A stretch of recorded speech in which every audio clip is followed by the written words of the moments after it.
Well, we are live now on the Conversations That Matter podcast. I wasn't expecting to podcast this much today, but in light of current events, I thought it might be prudent to talk about this. I know there's a lot of anger out there. I'm sure there's some in this particular audience, since many of us are Christians who likely were voting for Trump. And even if you weren't, this is certainly an upsetting thing to see a former president um, in such a vulnerable state with that attempted assassination. Of course, details are still coming in. It seems like it was someone on a rooftop. I don't even know if we know what kind of weapon or gun they were using. I think there's a lot of speculation, though, going on. Uh, so Benjamin says, "Sorry to interrupt your stream with the news, bud."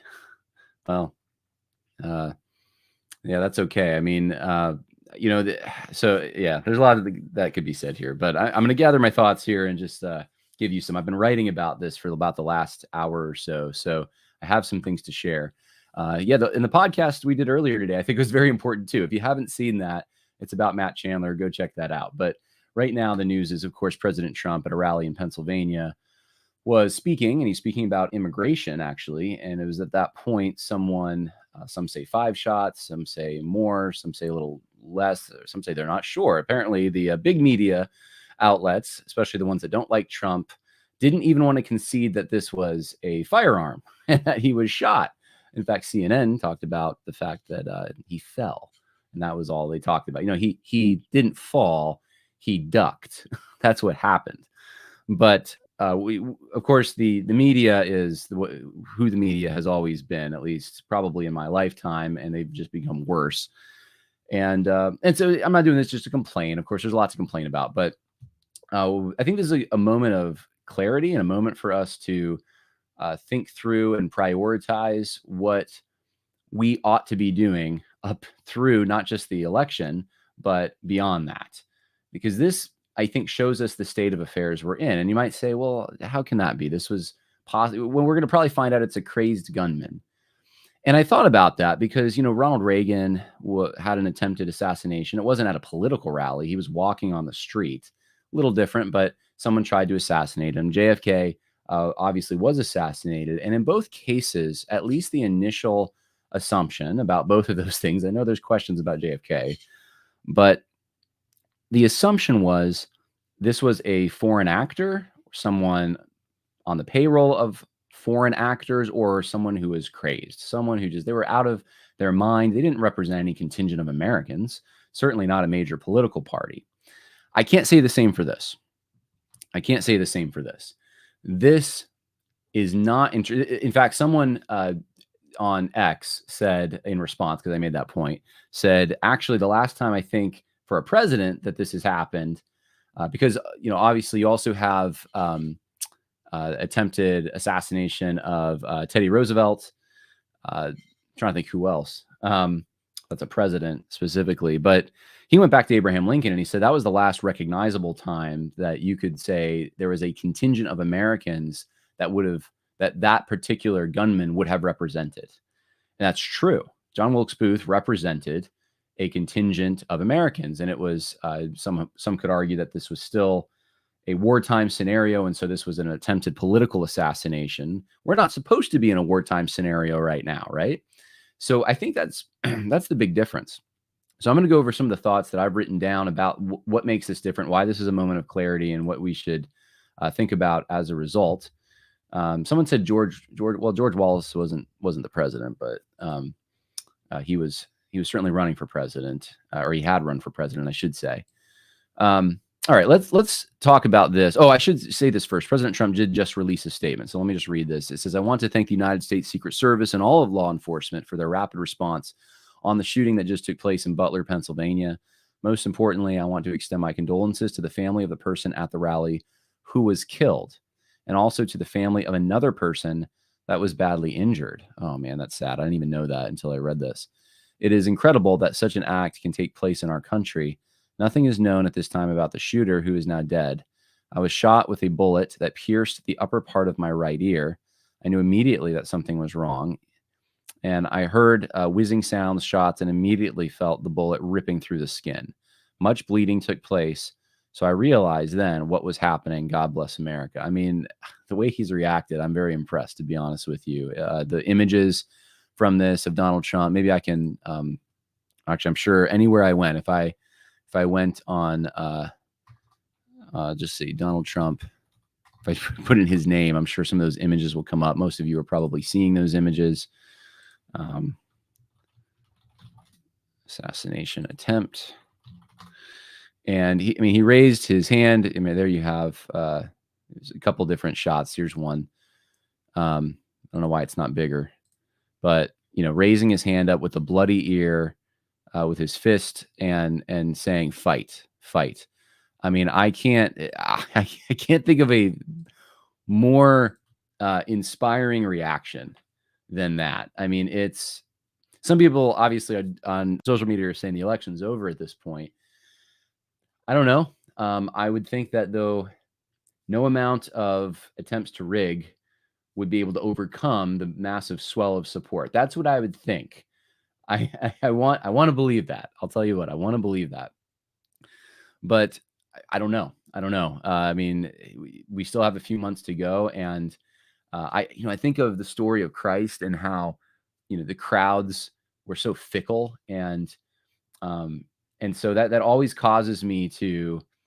I do think this is obviously as if we should be thinking about the election, the purposes of an election. It seems like that's not maybe the time to think about that, but it's inevitable. That's what we're going to be talking about to some extent. I think, it would increase his chances, but I'm always careful because you don't know exactly what's ahead. So anyway, here's what I wrote today. And if you would share it around, I appreciate it. If you're a fan of this particular podcast, it's on truthscript.com. It's the front page right now on truthscript.com. And the title is Crisis Point, America's Political Landscape in the Wake of Trump's Assassination Attempt. I'm just going to read through this. I just wrote this stream of consciousness in the last hour. I said, as I write this, the story of the attempted assassination of Donald Trump at the rally in Butler, Pennsylvania is still fresh news. Elon Musk just gave the former president his full endorsement. That was immediate. The internet is flurry with predictions of Trump's impending election and anger against the left. Iconic pictures of Donald Trump shouting, "Fight," with his fist raised are locked into the memory of voters in the pages of history. This is the moment we entered a new political paradigm. Let me illustrate it. The headline at CNN right now, and I don't know if it probably doesn't still say that, but at the time I started writing this, so what are we talking about, 7:30? The headline at CNN read, "Trump injured in incident at Pennsylvania rally."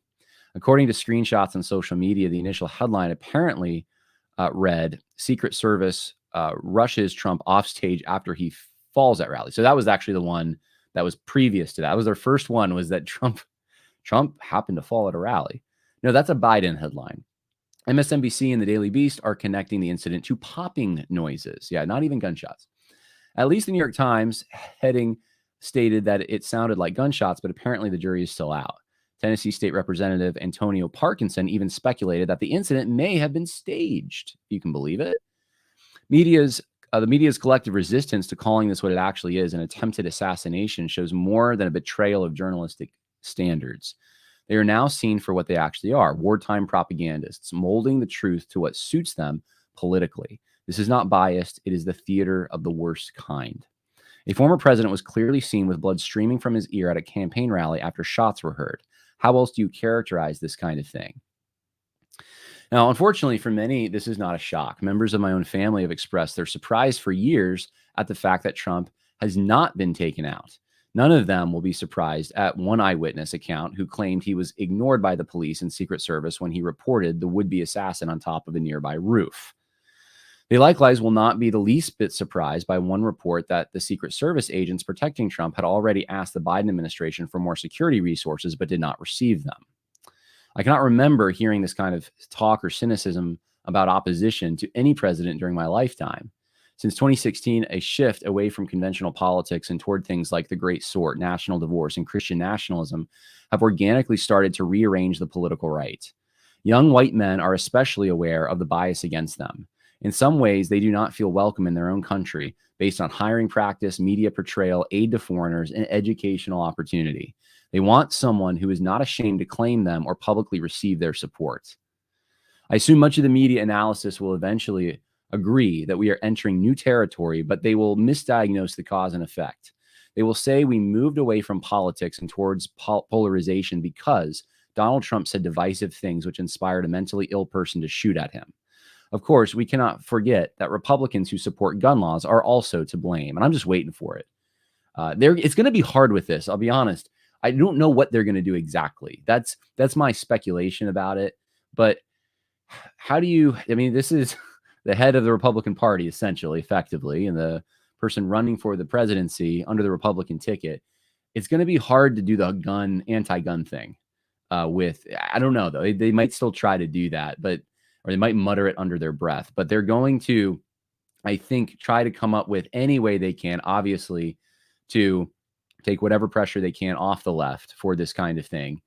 And they're going to try to make this look like an outlier and maybe propose that they have the policies to deal with this kind of thing in the future, whether that's anti-gun violence, quote unquote, or really anti-gun, or let's tone down the rhetoric, and that's a suggestion that Trump's rhetoric is heated and it provokes these responses.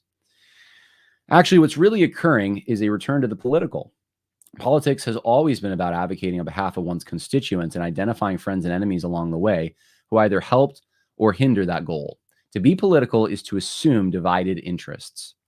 Dr. Russell Fuller showed me a few years ago something many commentators believe regarding the reference in Daniel 2:43 to the Roman Empire's mixture of iron and clay.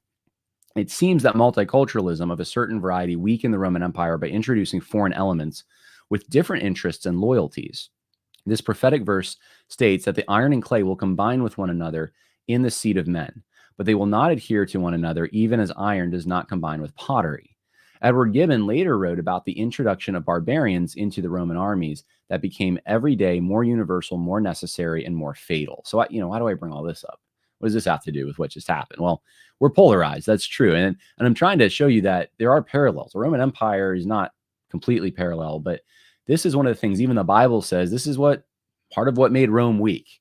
And we're doing some of the same thing and importing these large groups of people that don't share generations of common interests with us is not the way to go. That is the way to create more political polarization. And we've had for years, unfortunately, a group of people, some of them even tracing back to the founding, to be quite honest with you, but we've had a group of leftists who want their utopia that are willing to use racial minorities or they'll say sexual minorities, women. I mean, it's the identity politics thing of the left, and new imported groups of people to try to attack the center. That's what they're doing. They're trying to overcome the group of traditional, decent Americans that are being sieged from all angles in the center. And that's been the formula they've used to do that. Identity politics. Like most things, the shift to a new political arrangement has been gradual, but today that accelerated. The Cold War generations, of which I, as a millennial and the last, having been born before the dissolution of the Soviet Union, enjoyed for a brief moment an America united against a common threat. And those of you my age, you remember this because even though you're probably too young to remember the Soviet Union, you remember all the media and the unity that was generated by it. And the War on Terror never really accomplished that. You remember the Rocky movies, for example, right? And the Chuck Norris movies and things like that, America was a good thing. America was this, they were against the Soviets. And Americanism meant a general respect for Christianity, a commitment to hard work, a reverence for folk heroes, and the shared enjoyment of national pastimes. Both parties had to subscribe to these elements, and Democrats could not associate too closely with communists. In the end, people thought politicians from both parties loved America, and political violence and assassination attempts came from outside agitators, which that's Reagan and Kennedy. Today, though, the situation is different. Truth be told, it has been different for decades, but Cold War era inertia has kept us thinking things were the same for too long. People cannot deny what they see with their own eyes. A weaponized deep state apparatus rigged elections, dumping masses of migrants into the heartland, large foreign aid packages for others, but not our own, a military trained to recognize right-wing groups as their main domestic threat, multiple attempts to put Donald Trump in jail, and the list goes on. President Joe Biden's call to unite as one nation in condemning this act will likely fall on deaf ears. It is too late to say peace, peace, when there is no peace. Ordinary, decent Americans know they are in the crosshairs simply for not going along with the left's latest innovations. There's no way to cross this river except through it. As believers, it has never been more important for us to be as wise as serpents and innocent as doves, though. We must dedicate ourselves to achieving peace through prayer and whatever political resources we have. We must establish outposts of Christian freedom for our people, guided by natural loves and biblical ethics. As Americans, it has never been more important for us to see what is happening for what it is. We are entering a state of war. There are people who will not let us share the remainder of this republic with them. These battles will play out in the political realm, but they may not remain there. Be prepared for whatever comes as much as you can. In the end, God is the one who ordains nations to rise and fall. We are the ones he will hold responsible for doing our part to protect what he's given us. And that's the article that I wrote. If you like it, please go ahead and share that. It's at truthscript.com. And I'll take some of your comments about this. But really what I wanted to explain, I think, is a sense I've had for quite some time now, for years, in fact, that we have entered a new paradigm. And I've been waiting. I think some were waiting for me to catch up, but I've been waiting for others to catch up to that. And I think this is a moment of realization. People are catching up and they're realizing the way they're processing this is different than the way they processed other opposition attempts, because it's being interpreted as this isn't, this might be a wacko gunman, but how many people have said violent things or said they wanted to do violent things to President Trump? I remember that comedian holding up it was like a wax figurine of his head dripping with blood years ago, and how offensive that was. And it offended even people on the left, some of them, but she was a mainstream comedian. I forget who that was, but people right now on X, people are posting all kinds of screenshots of what sound like almost calls to violence from people on the left. And I think that's what makes this different. And there's a realization now that, oh, someone actually listened and decided to do it. Now, of course, there's always people out there who are going to do evil things like that, but we don't always connect it to a large group of people or think, oh yeah, that makes sense. Yeah. Kathy Griffith, someone just said in the chat, Kathy Griffith, that's who I was thinking of. So let me take some questions, comments. There's Earl Starbuck for $5 say, I pray that God will heal and protect President Trump. This is an appalling, wicked act, and I fear it may be a sign of much worse to come.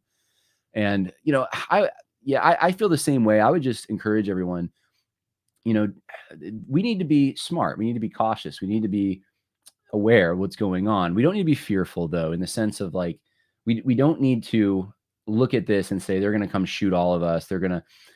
Maybe the time will come for that. That it's not right now. And thank God that he protected President Trump. That 2 inches to I guess it would have been, from his standpoint, 2 inches was, I think it was his right ear. So if it was 2 inches to the left, we would be having a very different conversation tonight, if we would be talking at all. I don't even know what that would look like. And I think that's also the part where we take a sigh of relief, we take a breath, but then all of a sudden it sets in. We don't know what would happen. We don't know what the reaction to that looks like. And these are just new political times. So let's get to some of your comments. I've been talking too much. Jacob Miller is very upset. It says it's very upsetting and disgusting. I agree. Amy McGregor thanks me for the live podcast earlier, which was interesting. And I have been having similar thoughts. Now another terrible moment in our community, our history. Appreciate your perspective. Thank you, Amy. Natalie Roman says, hi, I'm upset even though I've decided not to vote for Trump after the Republican platform was released. We are now a banana republic. It feels that way. I was talking to my dad last night. Yesterday was my birthday. So I had some family over and I was talking to my dad about this, and he's pretty upset. And I understand. I mean, it's upsetting that the Republican Party, not only did they change their platform, but Trump kind of rammed it through. And this is something that did not need to be rammed through. And I'm, of course, talking about the softening of anti-abortion language. And, I told him, I get that. I think it's terrible. I think there's corruption. I think Trump's even surrounded by a lot of corruption. We saw that at the end of his first term, especially. But I'm still looking at my child and I'm thinking, what's the issue of this election? I think immigration's the huge thing. And it's not that I don't care about abortion, because I very much do. But what the pagans are going to do with their children is sinful. It's wrong. The government shouldn't allow it in the states. And I live in a state where the government does allow it. But they're not asking me to do that with my children. They're not telling me I have to do that with my children. It's not like China's one child policy or something like that. I am looking at the immigration issue, though, and I'm thinking this does directly affect my children. The culture and the economics that they're going to grow up with are going to be very different than what I grew up in. And that's part of what's contributing to that. And it's a negative contribution. And Trump seems to be better on that issue, pretty good on that issue, especially compared to Republican presidents we've had in the past. Even on the abortion issue, he is the one that did appoint Supreme Court justices that did eventually overturn Roe v. Wade. So I'm still voting for Donald Trump, but and I'm assuming a lot of people probably are going to be doing that. I remember in 2016, I was one of the people that did not vote for Trump, and part of it was I wanted to try to, show the Republicans that you can't just count on my vote. And Donald Trump doesn't seem like he's really that pro-life, and there was a bunch of other things that I thought he's just not going to be that conservative. And I remember the top brass of the Christian right came out against Donald Trump. What good did that do, though? He still had the people, really, and the people in the pews still voted for Trump. I know there's some questions about studies about those who went to church versus those who were evangelicals and didn't go to church as much. And it seems like the more nominal, the more you voted for Trump. I remember some of those studies and stuff, but like overall, still the vast majority of evangelicals, whether you went to church or not, the people who identified that way ended up voting for Donald Trump. And I think it'll be the same thing. I think it's, you see clearly tonight the issues that are driving this. And the Democrats, I think, want to make abortion their big issue, and that maybe they'll get a little traction, but it's coming down to, do you want to even live in the same country with each other? Can you live with people in California and New York if you're in the heartland? And I mean, New York City. I mean, can you share a country together? And this is one of the reasons, I made the 1607 project, was to try to give a solution to this, to try to give a way to take the pressure off, to give a release valve and say, we have something called federalism. It's in our DNA. It's part of our tradition. Let's get back to it. And I don't think a lot of people are interested in federalism, though. So I don't know exactly what the future is going to look like. I'm hopeful that Donald Trump's going to win, but even after that, what does it look like? And so this is where I think Christians do need to get busy as much as they can. How is the perimeter not swept more thoroughly? That is a good question. And I don't know, but I do know, as I read to you, that is a report out there now that the Trump Secret Service was requesting more resources from the Biden administration, and the Biden administration refused to grant it. So they might not have had the resources. They might not have taken the threat seriously when someone did there at the rally say, I think I see a gunman on a roof. Fox News says it was an off-site sniper. Thankful it was off-site. I heard 2 shooters involved, one sniper, one running up with a handgun. I don't know about that. It could be. I don't know. The media fuels this hate. I agree. They've been calling him Hitler and Mussolini. Well, more Hitler for years. That's true. Or making those comparisons, whether subtly or not. The voting machines, illegal alien votes, mail-in ballots, drop boxes, late-night truck arrivals, much reason for concern. I mean, I'm still looking at that. I'm saying that's still in play here. I agree. To our opponents, President Trump represents us, Micah Sample says. They want us dead. This isn't a lone wolf from the loony bin. This is the logical conclusion of leftism, which acts under the same modus operandi as Satanism. Do what thou wilt. What the murderer attempted to do is symbolic of what leftism wants to do to right-wingers, white people, men, Christians, etc. I'm telling you, that Micah just summed up what I think so many of us are feeling. We just, like I said, with my own members of my family who just thought for years even, I can't believe they haven't taken him out yet. Like, there's this understanding that the deck is stacked against us. They don't like us. We feel it. We sense it. We know it. We have so many comments coming in. I'm trying to get to all of them as much as I can here. The left is totally depraved. Expect zero introspection. I noticed online, like, I just went to, like, I think JD Greer, Russell Moore, and maybe one other, like, Big Eva account real quick. Like, got people that are kind of on the left, and I was like, what are they saying? And, they're all condemning this, which is good. I kind of expected that. But, like, I didn't, like Russell Moore didn't use Trump's name, which I thought was kind of interesting. Like, it's like he can't even bring himself to say Donald Trump. He's got to just say that, this is an attack on the Imago Dei. he can't say attack on Donald Trump. It's not, he doesn't interpret it as an attack. Wait, let me pull it up. Let me pull it up for you because you should see what I'm talking about so you know. Okay. Here's Russell Moore's X account. And he said, political violence is evil to the core and is an attack on everything this country represents. Attempted murder is an attack on the image of God. This is awful. Yeah, it is awful, Russell Moore, but you're not interpreting, you interpret this so broadly as it's an attack on the image of God. That's what it is. And how about the fact that this is an attack on Donald Trump and who Donald Trump represents? There's more going on here. And I will likely find out more if the identity of this shooter is revealed on what motivated them, but I'm sure it's some kind of a leftist angle. It's funny, this is his last post. Our leaders won't walk away, and that's more about politics is his headline, and it's Joe Biden and Donald Trump. I'm assuming this is about their age and their how long they've been at this, and I don't know, but yeah, it's interesting, and I haven't gone to let's just do it real quick. Let's just see. I think I mentioned JD Greear. Let's just see what he's saying. He's saying that this is the time to unite against violence and pray for. And hey, he mentions Trump. Credit to JD Greear and the victims of this assassination attempt. Whatever your politics, this is not the way. That's a good statement. That's a good statement. Dr. James Merritt, even no matter who's running for president, we should pray for their safety and thank God when their lives are spared after an attempt. Also, to commend the Secret Service for their quick action.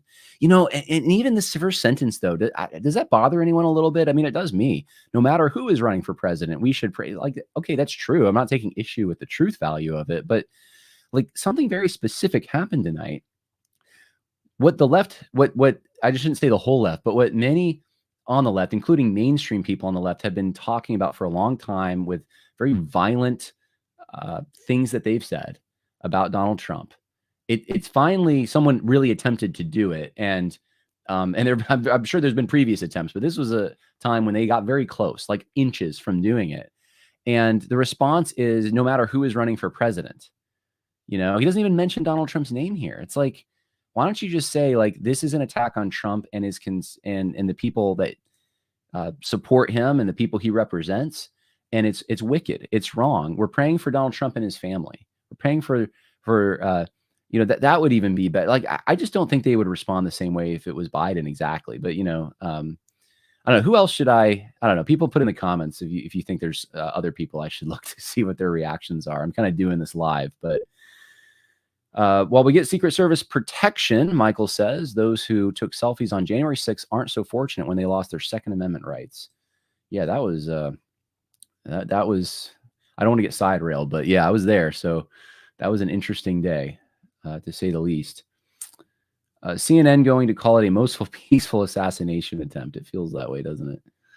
Show me a successful multicultural civilization where people didn't share core values. There isn't. That's part of the problem. Like multiculturalism, diversity is really not our strength. And that's part of the problem with the United States. Babylon is falling, says Henry. Him Fong says, just back in 2022, the former Japanese president was assassinated. Guess the globalists are getting real busy now. Yeah, I remember that. What was his name? I remember who you're talking about. And he was more of a nationalist type. Like he was apparently closer with Trump. I remember that. Like they were like political allies somewhat. And he was taken out by, I guess, a more left-wing protester. 2016 caught the DNC off guard. That will never happen again. So there's some people that still black-pilled on the election and don't see a way forward. Federalism and secession are the best options, says Earl Starbuck for $2. Earl, I appreciate the support. If you just put a comment in, though, you don't have to pay me $2. I'll read it.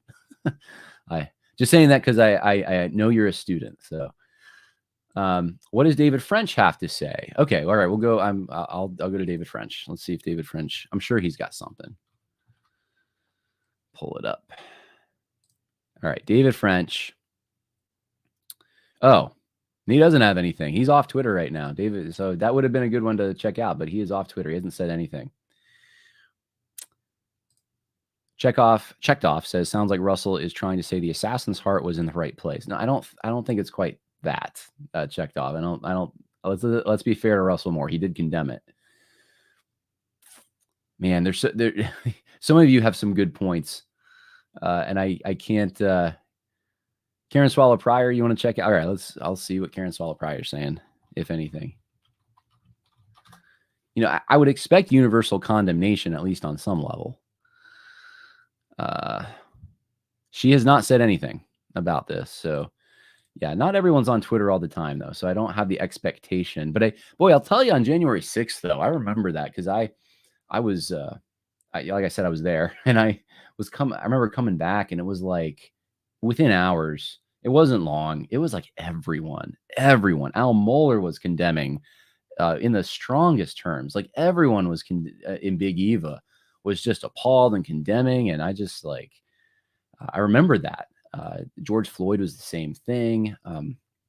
There's a number of incidents like that from the left. Hi, John. Trump did not even seem to be frightened. I would agree. I was shocked by that. I'll be honest. That my first reaction was like, wow, that's scary. And the fact he earned so much, I'm just amazed by it, to be honest. And disagreements, still there. So put those, disagreements aside, the fact that he ducked and then he stood up and put his fist in the air and said, fight, fight. He's a tough guy, guys. He's a tough guy. I think he's in this for the right reasons. I know that, a lot of people think it's his narcissism. It's his, he just got to be in the spotlight. I see that with him. He likes the cameras on him and stuff. I believe what he said at the last debate. He likes to golf and he'd rather be golfing, but Biden's doing such a terrible job. I think he actually cares about the people of this country. Whether you agree with his policies or not, it's come down to that. That is the dividing line. Do you care about the people of this country or do you not? And Biden doesn't seem to, Trump does. And that's enough for some people to say, you know what? He's trying to do something to benefit my family. I'm going to vote for him. And I saw that tonight. He got right back up immediately and there was no quivering. It was instinctual. He did not have to, for one moment, hesitate about what he wanted to do. Does he still want to run for president? Does he want to take a break? No, he's right there. I mean, it's like the Secret Service had to drag him off that platform because he was ready to go. All right, this is the last one I'll look up. Someone wants me to look up Phil Vischer to see what Phil Vischer's saying. Okay, we'll look up Phil Vischer. These are all people that are, I would consider, I suppose, elites in evangelicalism, had a measure of success in elite institutions. Phil Vischer has said nothing. So, all right. So 3 strikes, we're out. Eric says staged. What do you say to the family whose guy got his head blown off? Yeah, that's what I think. You have someone else who died because of a stray bullet in that crowd. You took a bullet and you're going to say that staged. This was nothing staged. I don't see anything staged about this. There's no evidence for it. I'll put it that way. I hope this makes him pick a running mate the left is more scared of than him, maybe Tucker. Can you imagine if it was Donald Trump and Tucker Carlson? How awesome that would be. Man, I would love it if he picked Tucker Carlson. All right. Well, this is mostly what I had to share with you. So like I said, if you thought my thoughts were pertinent, relevant, helpful, go ahead, go to TrueScript.com, share that article. I'm going to take the opportunity real quick to say something because people, we're naturally, I would say, like this kind of thing, I think the natural reaction is to be scared of political violence and to think to yourself, we have this election coming up. What if the results don't go the way that we'd like them to go anyway? Let's say Biden through whatever hook or by crook, they declare him on the media the winner. We don't know what happens in that scenario. Let's say they declare Trump the winner. I think we have a better idea of what happens in that scenario, and we don't know what our country looks like. There's probably going to be, are we going to have another like BLM summer of love? Because there's a lot of people that have been convinced by the education, by the media, by every institution just about that Donald Trump is basically Hitler and that he's going to make war on them, destroy this country. He hates Palestine. He's in bed with Russia. All our enemies, he just wants to destroy us. And they see him as enemy number one. And an assassination is a moral thing to them. And if you're on his side, boy, you're caught up in that. You're painted with the same color. And so there's open questions about what does it look like? What happens after this? And so I want to just say, if you need encouragement, if you feel alone right now, which maybe some of you do, but politically, man, I don't know if people agree with me. Please, if you're a guy, plan on coming to the men's retreat that we have coming up in September. This is before the election. That we could have done it, I guess, after the election, but no, this is before the election. And it's a time that I think really helps, I've seen it at least, help men bond together, strengthen one another, sharpen each other as iron sharpens iron. You can go to fundamentalsconference.com if you want to check that out. So I just want to give a shout out to that. I know I talked about this earlier on the podcast when we were talking about Matt Chandler, but Fundamentals Conference is the website. There's some pictures there. And this is a men's conference. And more than ever, I think right now, we need to be networking. We need to be networking with men. I try to, if you're coming alone, the guy emailed me from Pennsylvania. We try to get people who are in your area to bunk with you. If you were going to do like we have different packages, but if you want to pay the least amount of money, it is the triple occupancy. And I'll put you with people that are from your area as much as I can. There's some lasting relationships formed from this, and it's going to be your kind of people. So I just want to put that plug out there. A few more comments and then we're done, and I got to go. It's the Lord's Days tomorrow, but could you pray with us before you go? Yeah, I could do that. That's a good, good suggestion. We could do that. I don't usually, I'm weird about praying for recordings. And I was only doing recordings when we started Conversations That Matter. Now, of course, I do more live streams, and it makes more sense in my mind to pray in a live stream. So yeah, we could definitely do that. I don't know why I'm weird about that. I have to think through why I feel that's weird, but that's how I roll. Okay. Let's see here. Yep. Thanks for doing this. You're welcome. And then last comment, guys. Trump's last words were, "Take a look at what happened before being shot." Gentle Dove has a point about the picture perfect photograph taken of Trump standing victoriously, guys. No, I'm not going there. I'm not buying that this is no, someone in the audience died. If this was staged, I don't think Trump's planning on getting shot in the ear. And you could see the surprise of the Secret Service. You could see the surprise of the crowd. You could see the surprise of Donald Trump. I'm not buying it, guys. I would put that stuff away. All right, let's pray. Lord, we come before you now. We thank you for the freedoms that you've granted us in this country, even as tomorrow we all go to church and if we don't, we should, Lord, to worship you. You've given us freedoms in this country to do so without the fear that the government's going to come in and put an end to it. And we don't take that for granted. We want that to continue, Lord, along with many other freedoms that we enjoy.